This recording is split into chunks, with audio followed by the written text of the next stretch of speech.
मनखे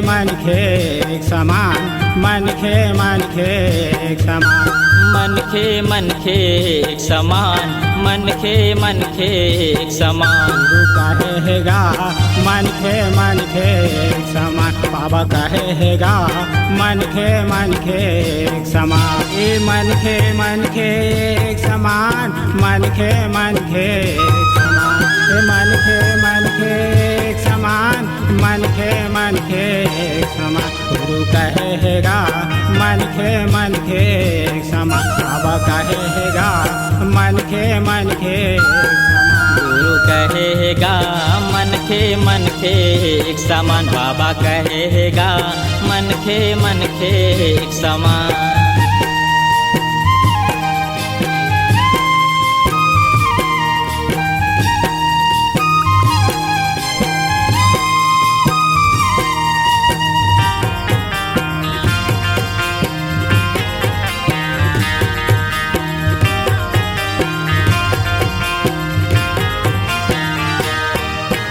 धरती पृथ्वी एक समान, सूर्य और चंद्र एक समान।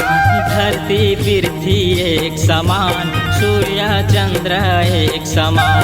सूर्य और चंद्र एक समान, सूर्य और चंद्र एक समान। सूर्य और चंद्र एक समान, सूर्य और चंद्र एक समान। बाबा कहेगा मनखे मनखे एक समान, गुरु कहेगा मनखे मनखे एक समान। गुरु कहेगा मनखे मनखे एक समान, बाबा कहेगा मनखे मनखे एक समान।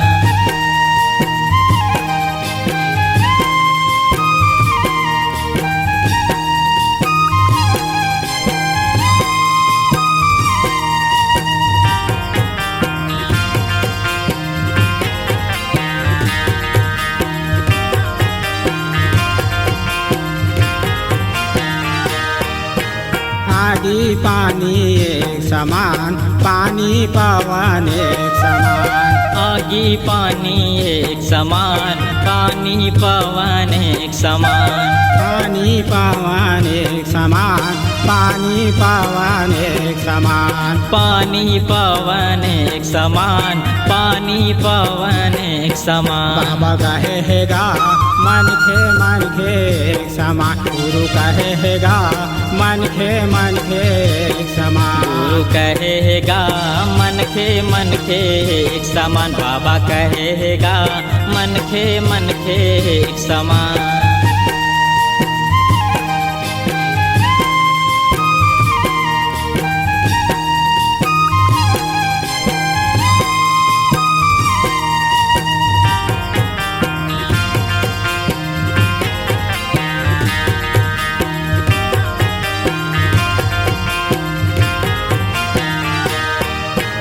पशु पक्षी एक समान, चाटी चिरगुन एक समान। पशु पक्षी एक समान, चाटी चिरगुन एक समान।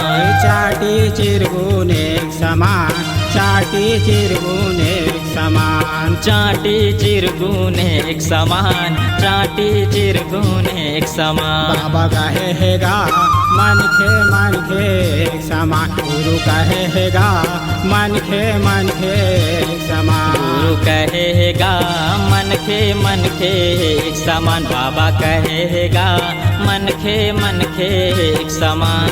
मनखे मनखे एक समान, मनखे मनखे एक समान। मनखे मनखे एक समान, मनखे मनखे एक समान। बाबा कहेगा मनखे मनखे एक समान, गुरु कहेगा मनखे मनखे एक समान। बाबा कहेगा मनखे मनखे एक समान, गुरु कहेगा मनखे मनखे एक समान। बाबा कहेगा मनखे मनखे एक समान।